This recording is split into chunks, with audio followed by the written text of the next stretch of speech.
ازيكم عاملين ايه؟ تعالوا بقى اوريكم تحلية سريعة كده وسهلة وبسيطة هتعملوها في اقل من 10 دقايق. تعالوا بينا اوريكم الطريقة. انا مسرعتش اي حاجة في الفيديو.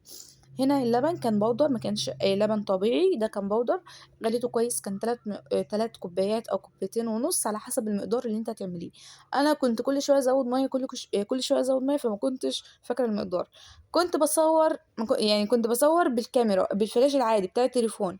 ما كنتش عامله حسابي ان انا هصور اصلا. فعشان كده كنت مقزحة حاجات كتير قوي. ما صورتهاش. هنا صبيت الاطباق دي، كنت مصبيه النص عشان النص التاني احط عليها جيلي. عملت الكاستر، حطيت عليه سكر ولبن ومقدار النشا اللي هو الكاستر نفسه، وقعدت اقلب فيهم لحد بقوا بالفوليوم اللي انت عايزاه. بعد كده بقى تصبيهم وتسيبوهم يبردوا. هنبدأ بقى نعمل الجيلي، والجيلي حطينا عليه كوبايتين ونص او 3 كوبايات ميه، وتلات باكوين او كيسين جيلي، والسكر على حسب المقدار برضو، ما كانتش مسكره جامد. هنا بقى سيبناهم يبردوا، وبعد كده ماما فضتهم. بعد ما فضيتهم، لقينا ان في طبق واحد بس لقيناه سايح، اللي هو نزل على بعضه، وباقي الاطباق كانت سليمه. دولت بقى كانوا سلام كده، ما كانش حاجه صربت على التانية، وكان شكله عاجبني جدا. كان نفسي بقى اقطع عليه موز وكسر، موز وتفاح وحاجات من دي، بس انا قلت ان هو هيبوظ ومش هيبقى كويس.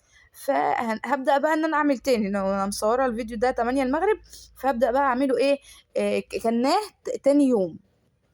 تاني يوم اللي هو ما بقاش منهم الا طبقين ودلوقتي وانا بسجل معاكم الفيديو. هنا بقى لما طلعته، هنا كنت بسجل معاكم الفيديو قبلها ب5 دقايق، كنت مورياكم. هو كده، ده كان الطبق التاني اللي باقي. ده كان ماسك نفسه، كان خفيف، والكاستر نفسه كان خفيف، ما كانش تقيل كده وماسك. والجيلي نفس الكلام برضو، ما كانش سايح. وكان طعمهم مقبول، اللي هو مش مسكرين جدا، كانوا حلوين. المهم بقى، ده التحلية بتاعت النهارده. ما تنسوش تعملوا لايك واشتراك وتشيروا الفيديو في كل مكان، وتفعلوا الجرس وتطلعوا قرنين عشان يوصلكوا كل الفيديوهات اللي انا بنزلها. واشوفكم في رعاية الله.